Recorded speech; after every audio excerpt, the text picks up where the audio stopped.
Le Grand Matin Sud Radio, la vérité en face, Jean-François Aquili.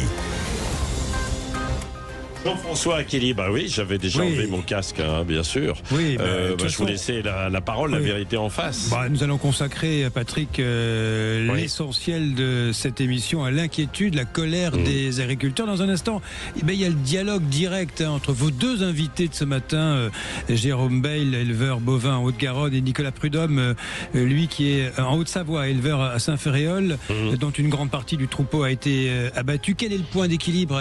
On va essayer de discuter avec tous les deux. Est-ce qu'il y a une solution? Vous avez vu Annie Genevard, la ministre qui arrive à Toulouse, qui est ouverte à la discussion, abattage systématique ou pas, nous verrons bien. Et puis il y a le Mercosur qui arrive. Ça fait beaucoup de sujets sur la table pour nos éleveurs, nos agriculteurs français. Voilà, et vous attendez les appels. C'est antenne ouverte, 0826 300 300. Alors évidemment, là nous avons beaucoup d'agriculteurs ou des témoignages. Mais si vous dites aussi peut-être qu'il faudrait voir les choses différemment, là aussi évidemment vous avez la parole. Tous les avis sont possibles bien sûr sur Sud Radio, pluralité des opinions. N'hésitez pas, appelez-nous. Entre DNC et Mercosur, le marteau et l'enclume des éleveurs. La colère est de retour, elle barre la une des journaux. Mais a-t-elle réellement quitté nos agriculteurs qui voient fondre sur eux ce double péril? Il y a d'abord l'épidémie de dermatose nodulaire contagieuse. Faut-il abattre les troupeaux? Solution choisie par le gouvernement avec le soutien de la FNSEA, ou isoler les bêtes malades sans abattre les autres, comme le défendent la coordination rurale, la confédération paysanne. Si la DNC se généralise, comment reconstituer les cheptels à terme? Qui détient la vérité? La ministre Annie Genevard, ouverte à la discussion désormais, aura fort à faire pour convaincre, surtout après l'envoi des gendarmes dans l'Ariège, qui aura braqué des éleveurs qui ne demandaient qu'à se faire entendre, pas à affronter la force publique. Carole Delga, la présidente de la région Occitanie, interpelle le gouvernement en dénonçant, dit-elle, une gestion bureaucratique et froide de cette nouvelle crise qui nécessite échange et compréhension. Mais l'empathie peut-elle vaincre une épidémie? Il y a ensuite la signature samedi au Brésil par Ursula von der Leyen de l'accord de libre-échange avec les pays du Mercosur. Après le feu vert bien sûr des pays membres de l'Union européenne, les filières bovines et avicoles redoutent une concurrence déloyale. Malgré la promesse d'une clause de sauvegarde et de mesures miroirs, Emmanuel Macron demande désormais à la présidente de la Commission un report de l'examen de l'accord. Les conditions ne sont pas réunies pour un quelconque vote des États européens, indique Matignon de son côté dans son communiqué. L'exécutif s'inquiète in fine d'une possible explosion de colère dans nos campagnes. Toute la question est de savoir si la signature d'un accord qui engage autant d'intérêts croisés sera reportée pour les seuls paysans français. Bienvenue dans La Vérité en face. Le Grand Matin Sud Radio, la vérité en face, Jean-François Aquili. Et nous sommes en ligne avec Jérôme Bayle. Rebonjour Jérôme Bayle. Bonjour. Oui, rebonjour, éleveur de bovins en Haute-Garonne. Et avec vous, Nicolas Prudhomme. Bienvenue à vous également. Bonjour. Éleveur à Saint-Ferréol. Alors c'est en Haute-Savoie. Alors tous les deux vous êtes exprimés ce matin dans le Grand Matin Sud Radio avec Patrick Roger. Très intéressant de faire croiser vos regards. Je commence par vous, Jérôme Bayle. Est-ce que les blocages vont se poursuivre ce matin? Je rappelle que les ultras de la 64 sont mobilisés. Et double question, Jérôme Bayle. Est-ce que vous allez également boycotter la réunion avec Annie Genevard qui est attendue à Toulouse, Bonjour. Alors déjà, oui, les blocages, bien sûr qu'on va continuer parce que le sujet, il n'y a pas que le sujet de la DNC, il y a, vous avez parlé, le Mercosur, mais encore même d'autres qui inquiètent ces agriculteurs. Donc c'est le moment de mettre la pression et d'essayer de faire changer un peu cette agriculture qui va de plus en plus mal. Oui, Jérôme Bayle. Et concernant la ministre... écoutez, on y réfléchit. On a déjà eu du mal à être invité parce qu'on n'est qu'une association. Pour le préfet, on n'est pas un syndicat national, donc il n'est pas trop d'accord qu'on soit présent. Mais malheureusement, on est une association qui sommes légitimes dans le département puisque nous avons gagné quand même les élections de chambre d'agriculture face face aux grands syndicats nationaux avec 45% des voix. Donc, et votre voix porte, hein, Jérôme Bail, faut-il le rappeler. Nicolas Prudhomme, vous êtes en Haute-Savoie. Vous avez connu l'abattage d'une grande partie de votre troupeau. Qu'est-ce que vous ressentez ce matin, Nicolas Prudhomme, et qu'est-ce que vous suggérez à Jérôme Bail qui vous écoute, hein, vous allez dialoguer tous les deux, c'est le but, vis-à-vis de la ministre, qui s'est dite, vous avez ouverte à la discussion désormais, hein. Eh ben, moi, je pense que si elle est ouverte à la discussion, faut surtout qu'il y aille et qu'ils se mettent autour de la table. Parce que quand on a la possibilité de faire entendre sa voix, faut la faire entendre. Nous, cet été, à un moment, on a eu du mal à la faire entendre, je vous le disais tout à l'heure. Oui. Et puis, par rapport à la DNC, je comprends leur peur. Nous, on l'a connu, ça allait très vite. C'était 2-3 cas par jour. Et puis, personnellement, moi, il a fallu que j'annonce à ma petite fille de 4 ans que les 63 vaches de son grand-père et les 68 vaches de son papa allait plus être là quand elle reviendrait de chez sa tante, notamment sa vache préférée Pactole. Donc des mauvais moments on en a connu. On s'est aussi fait insulter sur les réseaux sociaux. Moi je me suis fait traiter de collabo pour un petit-fils d'une dame qui pendant la Deuxième Guerre mondiale elle faisait face à la pression de l'occupant, puis elle devait cacher des vifs pour ses frères qui étaient dans le maquis. Il y a des choses qu'on a pris en plein fouet. On nous a manqué de respect. C'est pour ça que je ne vais pas me permettre de donner des leçons à Jérôme Bail. Voilà. Et puis sur les méthodes, nous, fallait aller vite. On avait des amis autour qui n'étaient pas touchés. On a pris des décisions difficiles. Peut-être qu'on n'a pas pris les bonnes. Je ne sais pas. Vous avez encore un doute, Nicolas Prudhomme. Vous y pensez, j'imagine. Vous y repensez à chaque fois. Oui. Oui, on y repense. Après, concrètement, aujourd'hui, c'est sûr que là, si jamais il y a l'abattage sélectif qui est mis en place, c'est sûr que on a certains collègues qui vont cogiter. Après, moi, je critique pas la position. Je sais ce que j'ai fait. Je sais ce que ça a permis de faire aussi. Je vous disais, quand je suis allé chercher ma petite fille chez ma sœur, sur la route, il y a 1 heure de route, je me disais, j'ai encore 4 lots, je vais peut-être encore faire 4 fois l'aller-retour et devoir lui annoncer 4 fois la mauvaise nouvelle. Heureusement pour moi, j'avais tort ce soir-là et ces animaux ont été épargnés. Donc, Et puis, Nicolas Prudhomme, je tiens à vous le dire, hein, vous êtes tous sauf... je ne reprendrai pas ce mot, j'ai pas envie de le redire. Ce qui est dit sur les réseaux est insupportable et vous avez raison d'en être ému. Jérôme Bail, vous entendez ce que dit Nicolas Prudhomme, hein, c'est un échange. Hein, je l'entends très bien et je respecte et je veux vraiment saluer le courage qu'ils ont eu parce que, alors certains, moi, les critiques sur les réseaux sociaux... je vais te dire, on va se tutoyer, je vais te dire, n'y tiens pas qu'à, je sais ce que c'est. Les gens te traiteront de tout du moment où tu fais quelque chose, en bien ou en mal, donc ça, c'est pas grave.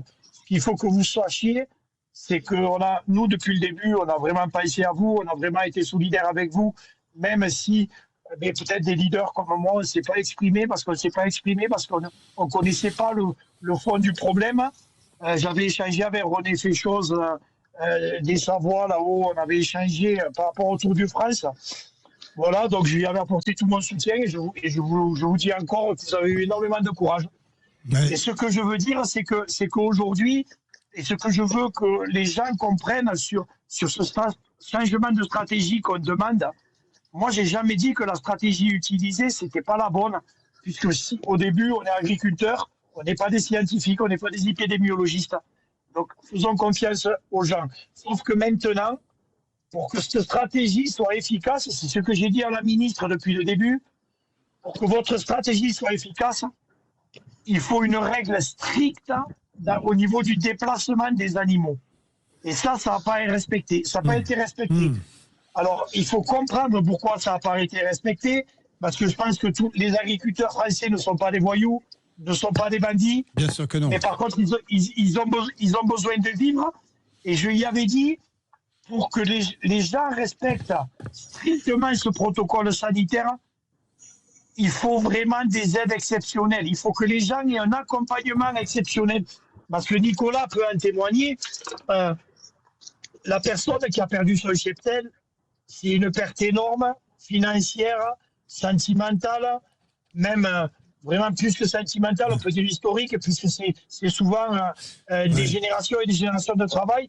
Mais les personnes qui sont à côté de ces exploitations-là, qui, comme les éleveurs qui ont eu le dépeuplement, n'ont rien demandé à personne, eh bien, ils sont bloqués pendant une période de 45 jours après 80% de l'abattage sur le territoire. Et pendant ce temps-là, ils ne peuvent plus rentrer d'argent.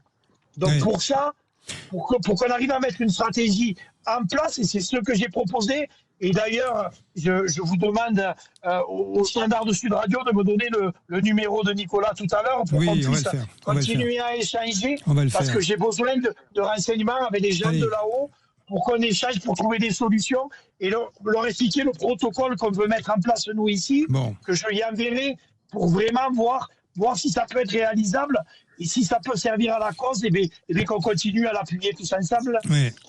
Voilà, c'est quand même dur, les mots qu'il a dit, quand il faut annoncer à un enfant que sa vache préférée, il faut l'abattre. Je pense qu'il n'y a rien de plus dur, car on est un père et surtout un père agriculteur. C'est très dur. Jérôme Bail, merci pour cette intervention. Je me tourne vers Manu, qui va vous donner les numéros respectifs pour que vous puissiez poursuivre hors micro. Dernier mot, Nicolas Prudhomme. Bon, n'ayez aucun regret, Nicolas Prudhomme. Vous étiez pris dans une tourmente. Vous avez pris la décision, la bonne décision, et nous verrons bien comment les choses évolueront. Il faut rebondir. Vous l'avez dit vous-même, d'ailleurs. Pas besoin de moi pour l'annoncer. Juste une conclusion. Vous allez vous parler ensuite hors micro, et rassurez-vous. Un dernier mot avec vous, Nicolas Prudhomme. C'est à même de vous faire un peu chaud au cœur ce matin. Le message de Jérôme, il me touche. Il a raison. Aujourd'hui, on le voit bien aussi. Il y a le problème économique. Mes collègues aujourd'hui qui n'ont pas été touchés autour, ils vendent leurs veaux 200 € de moins qu'en zone saine. Ils vendent des vaches qui sont valorisées 1 € de moins, voire 1,50 € de moins sur les abattoirs. Et ça, c'est parti pour 14 mois. Cet été, il y en a des collègues qui n'ont pas été touchés, qui ont dû garder 50 veaux chez eux, les alimenter, ils n'ont eu aucune aide. Il y a tout le stockage des effluents, parce que pendant 45 jours, on n'a pas le droit d'épandre de lisier, de fumier, il a fallu le gérer. Et aujourd'hui, je suis content que Jérôme mette tout ça sur la table, que ça soit pas uniquement l'abattage. Voilà, et puis... Je voudrais quand même dire aux gens du Sud-Ouest, nous, il y a l'ancien secrétaire général de la coordination rurale qui a eu des mots très durs, il s'est jamais excusé. Et dans son discours, ses vidéos, il a minimisé la maladie, je pense, c'est mon avis, avec ce que j'ai vu sur le terrain. Et voilà, et j'en veux pas aux syndicats proprement dit, j'en veux plus à l'homme que sur ça, parce qu'il leur a menti. Et vous avez une expérience de terrain. Parlez-vous tous les deux, Jérôme et Nicolas. Merci pour ce dialogue en direct qui va se poursuivre hors micro. Merci à tous les deux. L'émission également est consacrée entièrement à cette crise agricole. Parenthèse dans un instant. C'est quoi le problème avec Félix Mathieu ? 200 000 usurpations d'identité chaque année en France. On va en savoir plus dans un court instant. Restez avec nous. 0826 300 300 pour la suite de La Vérité en face. Le sapin de Noël Sud Radio. Allez, c'est l'heure de gagner notre cadeau avec La Vérité en face. Le sapin de Noël vous propose ce matin, alors attendez, je déploie mon petit billet quotidien, un bon d'achat de 200 € s'il vous plaît pour le site Le Vent à la Française. Ce sont des bracelets intégralement fabriqués à la main en France s'il vous plaît, ornés de l'iconique rose des vents. Très jolis, ils sont symbole de voyage, de liberté et d'aventure. Typique gâteau de Noël, c'est parfait. Vous envoyez sapin par SMS au 7 20 18. Je répète, sapin 7 20 18. À vous de jouer.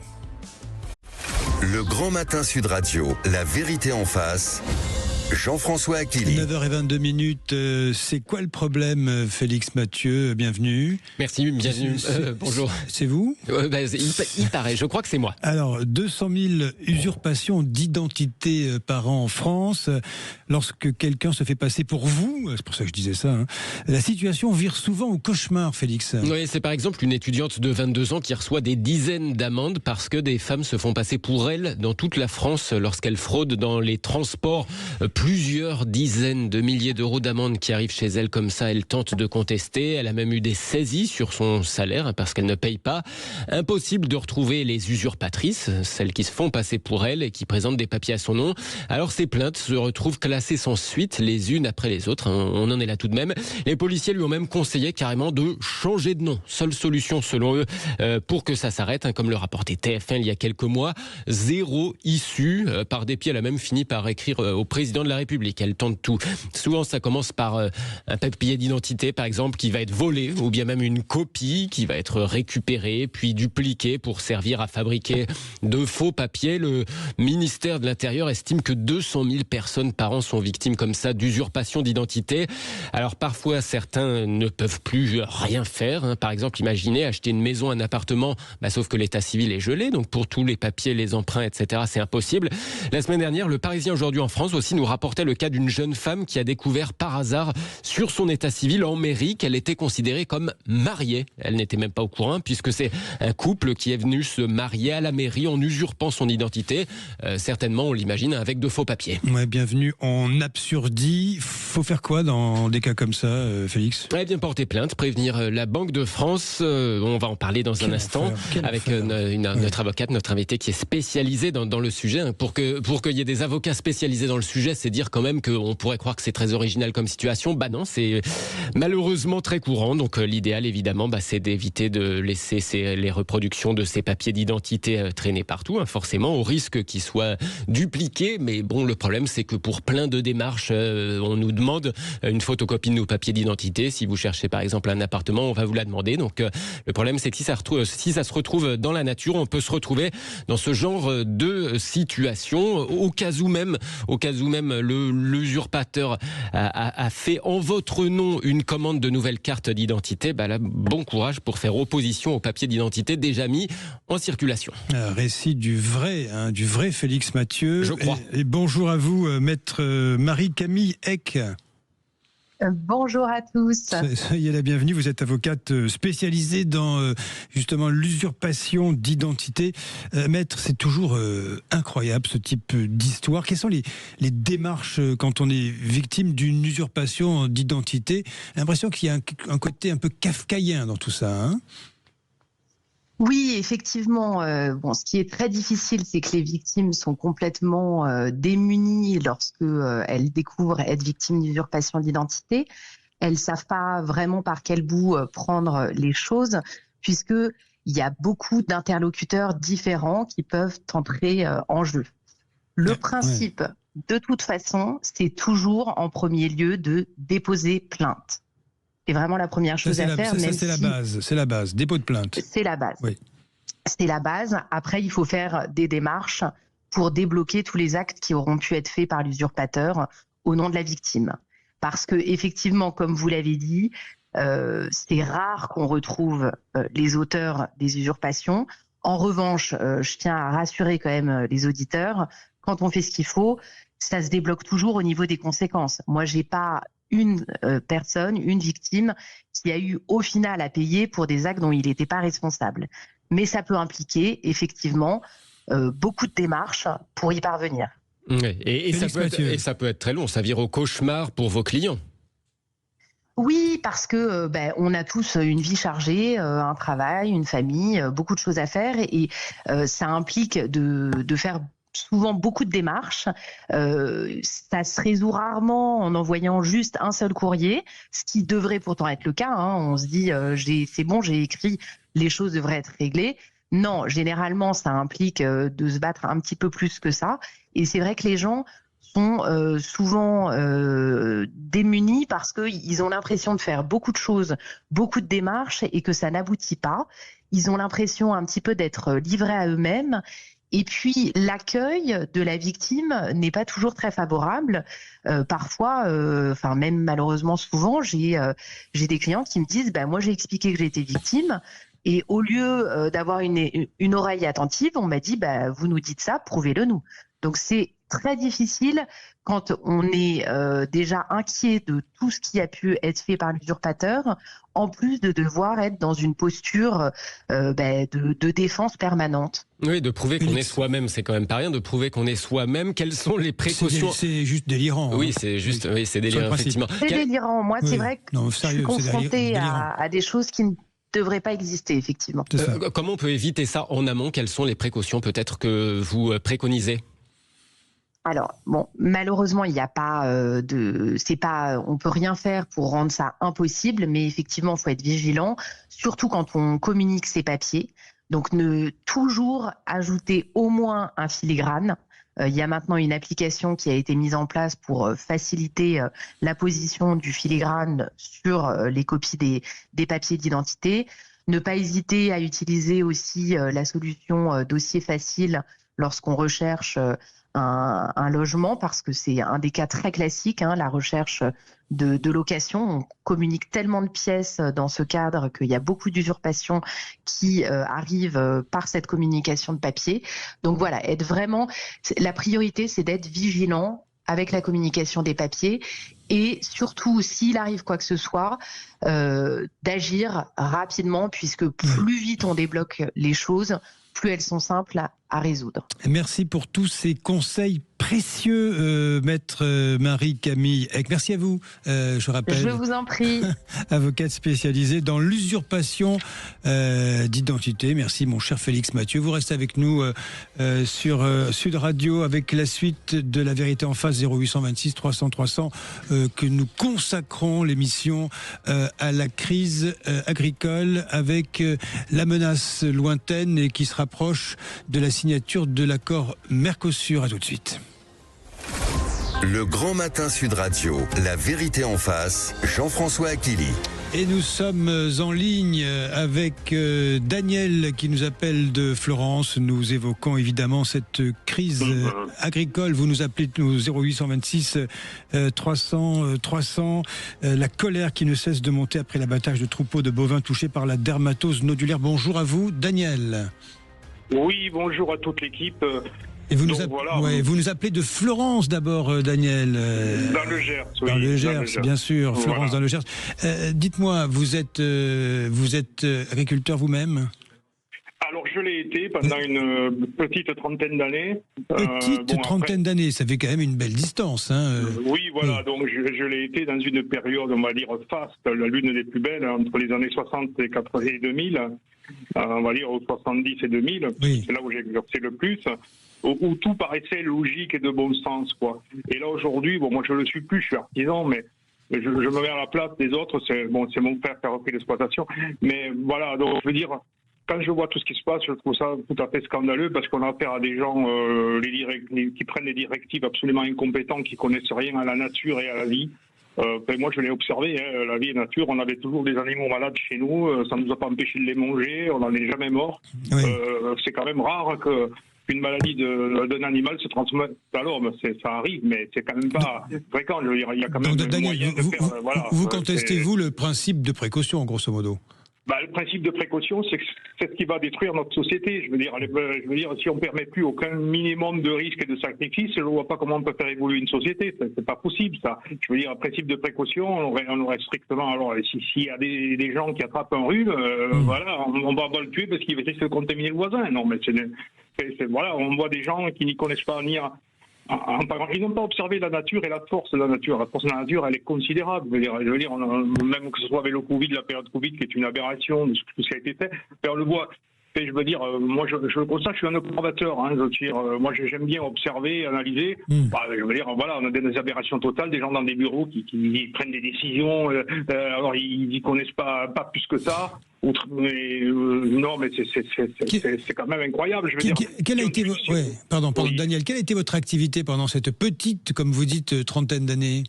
On a eu de tout. Alors de tout, des animaux magnifiques, des blocs d'Aquitaine magnifiques, des animaux que je connais bien, on a élevé, bien sûr céréales, des cultures spéciales, le maraîchage. On est d'une région très riche ici, riche en, on va dire, en terroir. Voilà, un terroir.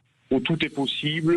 On faisait des cultures de semences. Alors, effectivement, ici, c'est une région un petit peu privilégiée par rapport à d'autres. Alors, je ne les connais pas toutes, les régions de France, leurs atouts. Mais c'est vrai qu'on est une belle région où il y a tout qui pousse, où il y a un climat fabuleux. On n'a pas trop d'intempéries. Voilà. Tout se passe plutôt bien pour l'agriculture ici, à peu près. Voilà. Oui. À peu près.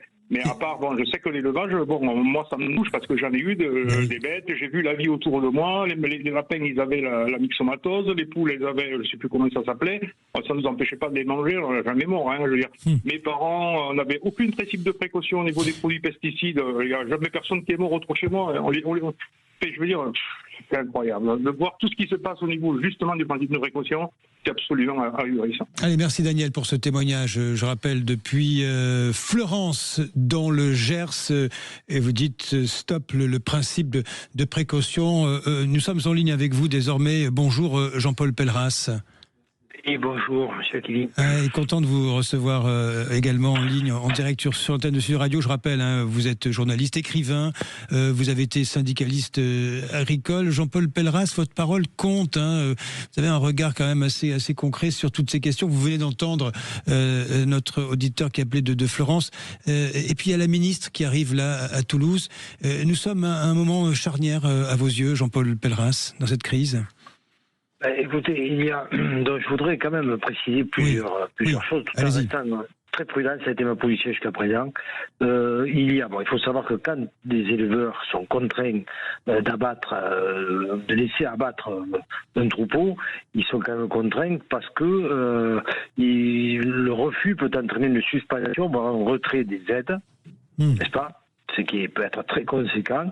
Et puis, il peut y avoir plusieurs dizaines de milliers d'euros d'amende pour un élevage. Oui. Ça, c'est très contraignant et on comprend qu'à un moment donné, les éleveurs n'ont plus le choix parce qu'il y a une question, évidemment, sensible parce qu'on est sur du vivant, mais il y a également une question économique. Ensuite, il y a le remboursement des bêtes euthanasiées, il faut le dire aussi à la valeur marchande. C'est Annie Genevard qui l'a précisé l'autre jour. Les pertes, une prise en charge des pertes d'exploitation, de la désinfection des bâtiments, de la vaccination des frais vétérinaires, etc. Sachant que ce qui ne peut jamais être pris en compte, c'est le préjudice lié à la sélection génétique, qui court sur plusieurs générations. Un élevage qui, depuis parfois jusqu'au grand-père, a travaillé pour sélectionner un troupeau, il ne le retrouvera plus jamais. C'est perdu définitivement, et là, la perte est énorme. Ça, c'est important. C'est pour ça, je vous coupe, Jean-Paul Pelleras, que certains éleveurs, on les a entendus sur l'antenne de Sud Radio, témoigner, dire qu'ils n'arriveraient pas à reconstituer les cheptels, les troupeaux, parce que c'est un patrimoine perdu. Vous évoquez cela, en fait. C'est le patrimoine génétique. Oui. Voilà. Alors, pour aller, disons, à l'essentiel, de mon côté, je vois, il y a un écueil important, c'est celui de la vaccination. Alors pour vacciner tout le troupeau français, à condition qu'il y ait des vaccins disponibles, on a ensuite un blocage au niveau des marchés export qui dure sur plusieurs mois. Ce qui fait que là, on a une contrainte commerciale très importante. Oui. Je pense que ce qu'il faudrait commencer par faire, ce serait essayer de lever cette contrainte pour que les éleveurs puissent avoir vacciné, sachant qu'ils pourront toujours vendre derrière leurs bêtes. C'est peut-être possible dans le cas de conventions tripartites avec d'autres pays, mais tout ça reste encore. Voilà, c'est peut-être ce que devrait obtenir le gouvernement pour pouvoir un peu rassurer, on va dire, les éleveurs. Et ensuite, il y a la fameuse catégorie A, donc c'est gravité sanitaire et économique avérée, qui induit le dispositif d'abattage actuel. Je ne sais pas, il faudrait peut-être rétrograder pour essayer de lever un petit peu l'abattage systématique. Voilà. Vous avez entendu qu'Annie Genevard ce matin fait savoir qu'elle était ouverte à la discussion quant à l'abattage systématique. Ça veut dire quoi? C'est on met les bêtes de côté, peut-être on revient un peu en arrière. Ce qui va être dur à entendre pour ceux dont il y a eu 3000 bêtes qui ont été déjà abattues. Ça va être compliqué d'entendre ça a posteriori. Bien sûr. mais il faut essayer d'aller de l'avant et voir de quelle manière on peut dépassionner le débat et surtout résoudre la situation. Parce que et puis si jamais on passe sur un abattage, on va dire une sélection, donc uniquement la bête qui est malade, après, c'est une période d'observation importante parce que soit ça marche, et là, effectivement, on aura abattu pour rien. Voilà. Soit ça ne marche pas, et là, alors il va falloir envisager des mesures beaucoup plus drastiques. Jean-Paul Pelleras, votre parole est quand même assez rare. C'est vrai que vous êtes peu exprimé sur cette crise. Est-ce qu'il y a une... Je connais la réponse, hein, je sais ce que vous allez répondre, mais parce que personne ne le sait en réalité, Jean-Paul Pelleras, il n'y a pas de réalité scientifique. Personne ne sait en réalité. On tâtonne tous. Écoutez, c'est là-dessus que je suis. Voilà, vous faites bien de dire que je suis resté prudent et j'ai même dit que je n'étais pas qualifié. Vous savez, je l'écrivais sur les réseaux sociaux hier. J'ai l'impression qu'aujourd'hui il y a des millions de vétérinaires en France. Oui, mais vous avez une vraie. Je me permets de dire que vous avez une vraie connaissance de la chose, Jean-Paul Pelleras, quand même. Mais écoutez, je proviens du j'étais maraîcher, arboriculteur, vigneron. Je proviens plutôt du milieu végétal, on va dire. Donc, même si je vis sur le Vrac dans les Pyrénées, où évidemment je connais beaucoup d'éleveurs. Et je suis sensible à leur préoccupation. C'est compliqué ces histoires-là. Alors il faut laisser faire les scientifiques et il faut faire confiance, mais vraiment confiance à la science. J'ai presque tendance à dire faire plus confiance à la science qu'à la politique, voilà, pour mettre tout le monde d'accord, n'est-ce pas? Mais bon, il faut absolument sortir de ça et surtout arrêter de spéculer. On entend tout et n'importe quoi. Donc, et ça pollue le débat. En plus, il y a une surenchère syndicale. Je n'ai pas peur de le dire ici. Et je ne prends parti pour aucun syndicat, une surenchère syndicale qui est malsaine et qui nuit à la sérénité des débats actuels. Il y a eu jadis la vache folle, hein, l'encéphalopathie spongiforme bovine de mémoire, qui a été une crise qui semblait inextricable et que le monde agricole a su dépasser. Est-ce que nous sommes confrontés à une sorte de process assez équivalent quelque part? Nous allons dépasser la dermatose nodulaire contagieuse de la même façon, en avançant, en abattant, avec des drames, des crises, et finalement un jour nous serons dans un après. Vous le voyez les choses comme ça, Jean-Paul Pelleras? C'est un chemin de douleur pour nos éleveurs qui se présente là? Sans aucun doute, mais la différence entre l'épisode de la vache folle que j'ai connu à l'époque, je suis à l'époque avec Christian Lambert au conseil au CNJ à Paris. Alors depuis, j'ai pas forcément suivi les idées de cette obédience, mais enfin, peu importe. Je pense que c'est différent parce que la santé humaine était à l'époque menacée. Aujourd'hui, elle ne l'est pas. C'est ça. Elle ne l'est pas. C'est la différence. Très important, ça. C'est fondamental. C'est très important. Donc je pense qu'il faut que ça se règle par et au sein de l'élevage. Voilà. Le grand public n'est pas concerné d'ailleurs. Voilà. Alors imaginez un petit peu le grand public qui donne toujours son avis ces temps-ci. Imaginez un petit peu si jamais ça venait à être voilà. C'est complètement étanche. Ça reste uniquement au niveau de l'élevage. Jean-Paul Pelleras, la ministre Annie Genevard qui arrive à Toulouse, là, elle envisage d'organiser, elle organise les assises de la souveraineté alimentaire. Pensez que la ministre en exercice, qui fait ce qu'elle peut, elle est en mesure aujourd'hui de pouvoir établir ces assises en question? Écoutez, justement, ma chronique hebdomadaire qui paraît demain dans Le Point traite de ce sujet. Je pense que ce n'est pas le bon timing. Ce n'est pas le moment et ce n'est, je vais le dire franchement, pas nécessaire. Nous en sommes à la énième consultation citoyenne dont Macron est coutumier. Je crois que franchement aujourd'hui, j'ai lu un petit peu ce qui était il y a 14 questions. C'est du niveau élémentaire. On infantilise la société. Quand vous dites aux gens est-ce que vous voulez manger bon et français, évidemment ils vont répondre que oui. Le problème, c'est que derrière il faut pouvoir se le payer. C'est un problème de pouvoir d'achat et le pouvoir d'achat ce n'est pas du ressort ni du consommateur ni de l'éleveur aujourd'hui. C'est du ressort de la politique et de la marche du monde, quoi. Voilà. Donc aujourd'hui, si on ne mange pas, si on ne peut pas se payer certaines nourritures, ou c'est parce que tout simplement c'est trop cher. Alors qu'est-ce qu'on achète? On achète ce qui est importé. Voilà, parce que bon, voilà, c'est le moins-disant social qui l'emporte aujourd'hui dans le monde entier. On achète ce qui est importé, Jean-Paul Belleras, et évidemment, tout le monde pense au Mercosur, cette signature imminente. Le chef de l'État qui, au secours, demande un report de la signature là, tout de suite, parce qu'il sent qu'il y a quelque chose qui va dysfonctionner dans ce pays. Hein. Oui. Oui, bien sûr. Bon, après, vous avez la pression, évidemment. C'est des vaches contre des voitures allemandes. On va faire court, on va le dire comme ça. C'est bien dit. Mais bon, je pense qu'aujourd'hui, le débat, il est vraiment, il faut redonner du pouvoir d'achat si on veut relancer les filières. Si on veut relancer les filières françaises. Parce qu'on est en train de dire, j'explique demain, il faut privilégier les signes de qualité. Très bien, c'est nécessaire. Mais qui, aujourd'hui, peut se les payer? Voilà. Vous voyez, redonner du pouvoir d'achat, effectivement, et mettre un peu de rationalité dans ce débat qui est trop hystérisé aujourd'hui. Je tiens à vous remercier, Jean-Paul Belleras, pour votre regard, qui compte. La chronique, la tribune, elle est dans le Point demain. C'est la chronique hebdomadaire tous les mardis dans le Point. Allez, nous allons lire ça avec beaucoup de plaisir. Merci Jean-Paul Belleras, merci à vous.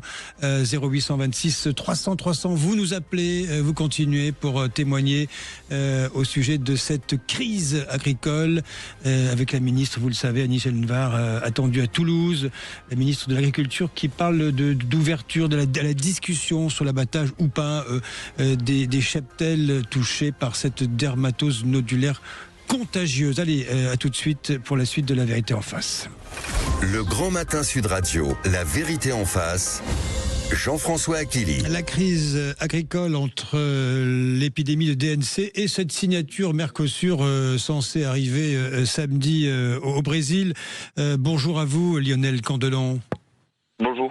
Vous êtes président de la Chambre d'agriculture du Gers, Lionel Candelon.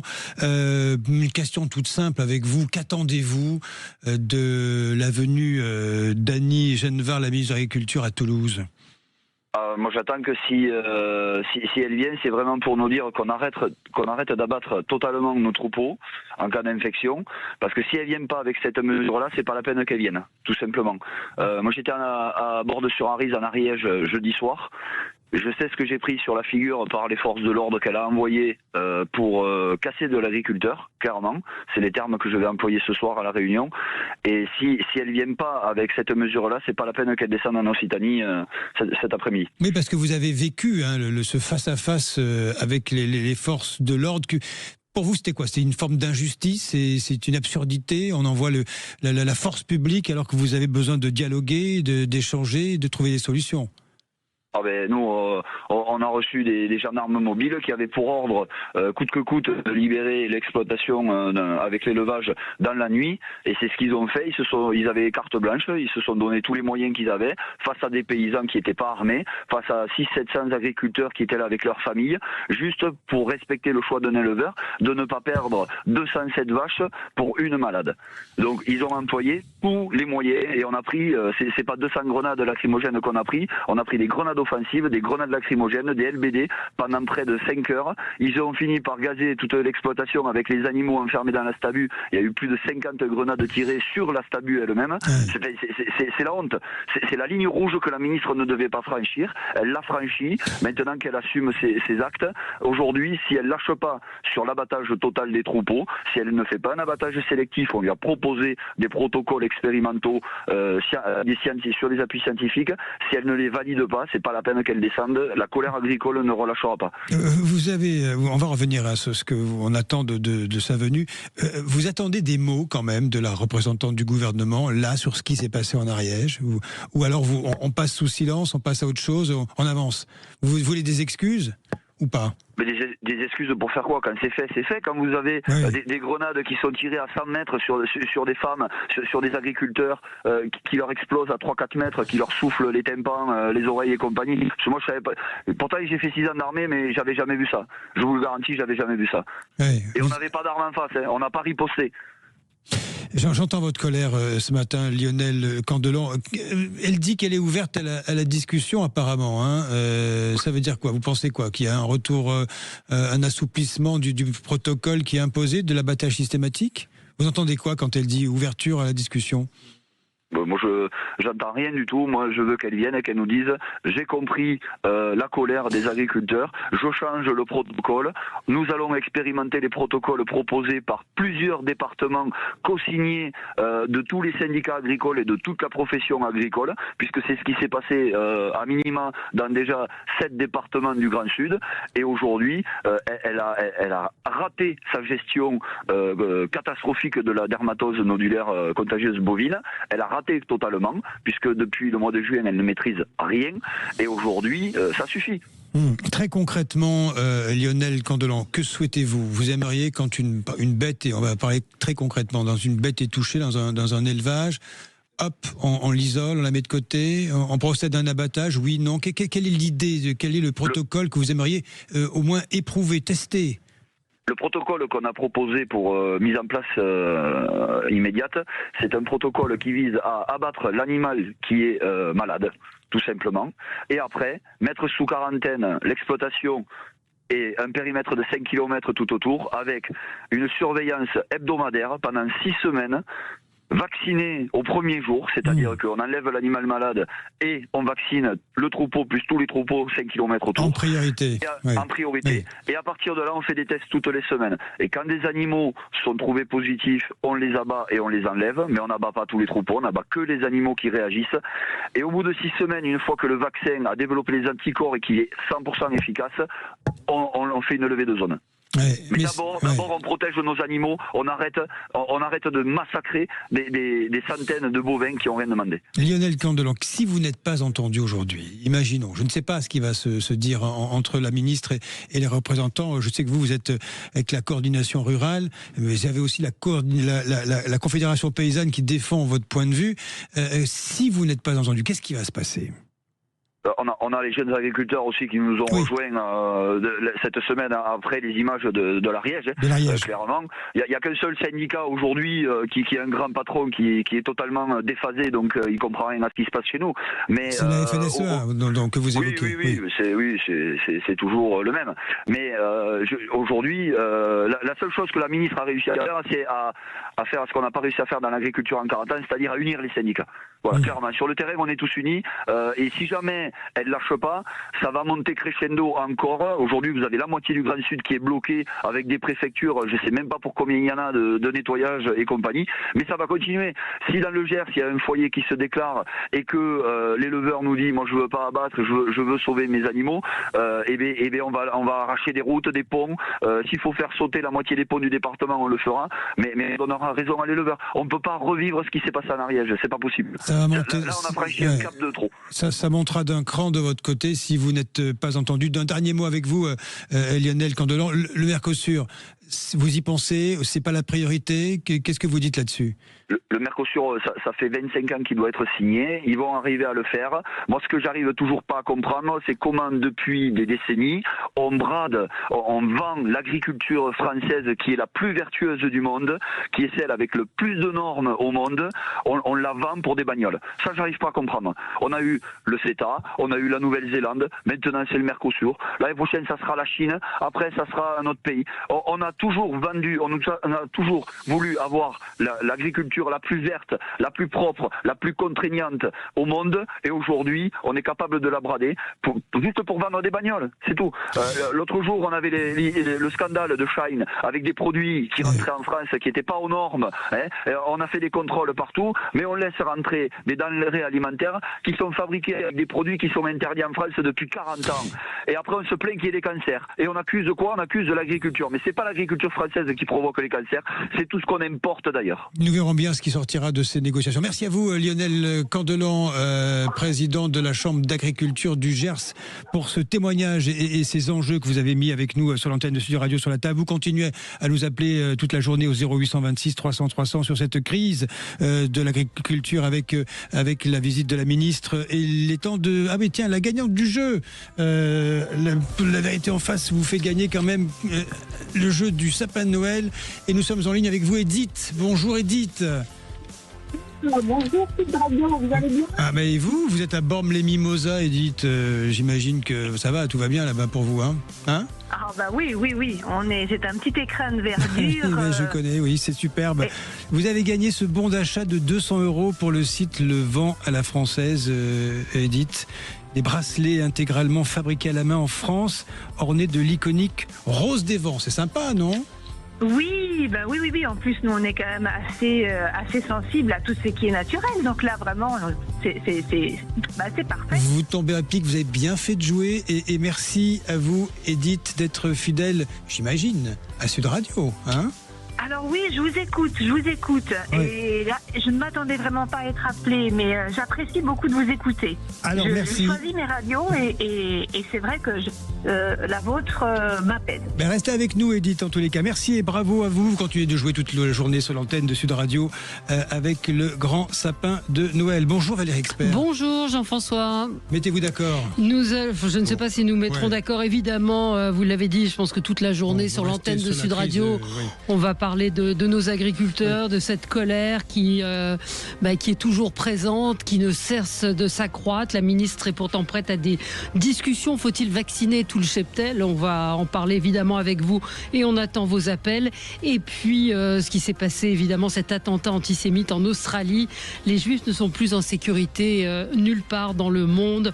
On parlera de ces sujets avec vous. Et puis les Français ne travaillent pas assez. 3 semaines de moins qu'en Allemagne, figurez-vous. Est-ce que vous avez l'impression de travailler trop ou pas assez? À tout de suite. Bonne émission.